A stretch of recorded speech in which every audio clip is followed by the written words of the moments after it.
Howdy, y'all. I'm Around the Wheel. You're watching Uncle Roundy Cracks a Pack. And, so, how about that double Masters pack yesterday? Am I right? Woof. Yeah. We took a pretty big bath on that one.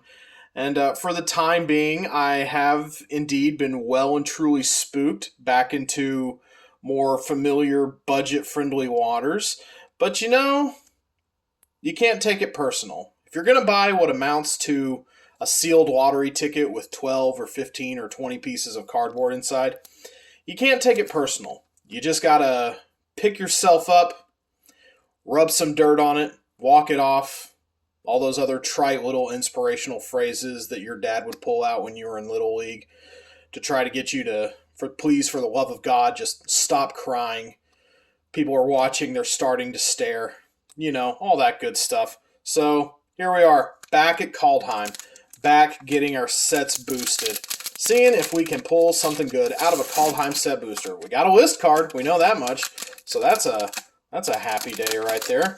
I usually like list cards no matter what, no matter their value. They're fun, they're a good old time. We got I think Tergrid here, God of Fright. I think we've seen her before actually already. She's a familiar sight to me at least. And we got our land here, the old Ice Tunnel. Add blue or black. Ice Tunnel enters the battlefield tapped, but it is a dual land, and it actually has the types Island and Swamp on them, so it can be sought out by things that look specifically for stuff like that. And it looks like our common batch today is going to be black. A 3/1 lifelink elf cleric. Koma's Faithful. When Koma's Faithful dies, each player mills 3 cards.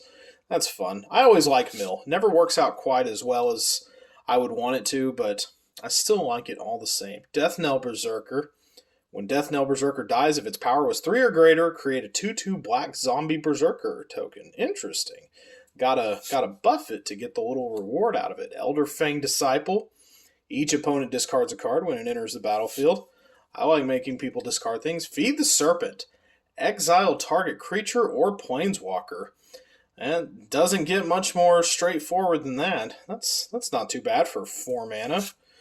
I'm into that. And now we're on to our uncommons already. Nice. Or our wild card slots or whatever they are. Arnie Slays the Troll. Arnie, the strongest man in the world. No, wait, that was Artie. Never mind. Target creature you control fights up to 1 target creature you don't control. Step 2, add red mana. Put 2 +1/+1 counters on up to 1 target creature you control.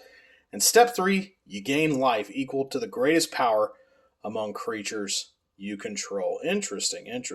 Only a 2 casting saga too. Not bad. That actually makes it pretty affordable. More of an early game kind of thing.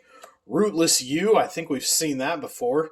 Still rootless, still wandering. What's up next? Wow, this is the uncommon pack here, and we're on Gruul cards now. Apparently, in our little red-green pack, we're just uncommon after uncommon after uncommon, followed by another uncommon replicating ring. Golly, boy, lots of uncommons in the wild card slots today, and those replicating rings.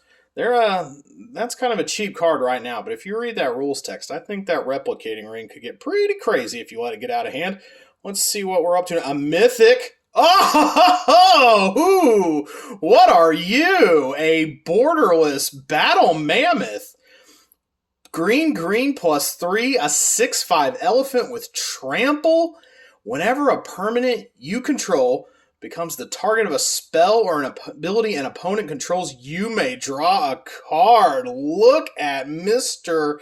Elephant the Elephant here. Okay, and it has a foretell cost even of green +2. I think that makes its mana cost a little higher total than it would, because I think it costs 2 to foretell to begin with, but that's a little more expensive to split it up across 2 turns, but man, he's a big boy. He gives you the card draw.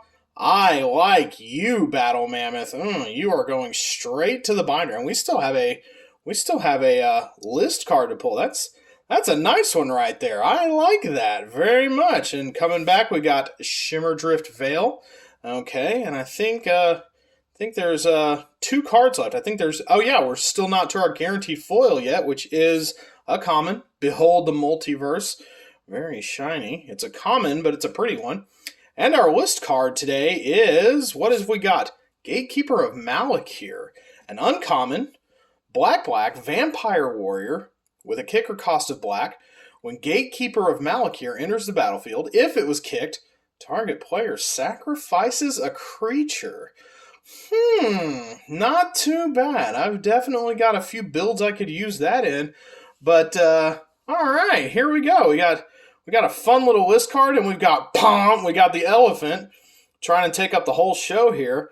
Battle Mammoth, a borderless mythic Battle Mammoth. I like him a lot. Oh boy, he is ready for battle. All right, that feels really good after the double Masters bust yesterday. I think the game knew that I needed something, a balm for my soul, and it heard my pain, and it reached out to me in the midst of my pain, and it said, "You know what? He needs a big old Timmy elephant to make him feel better."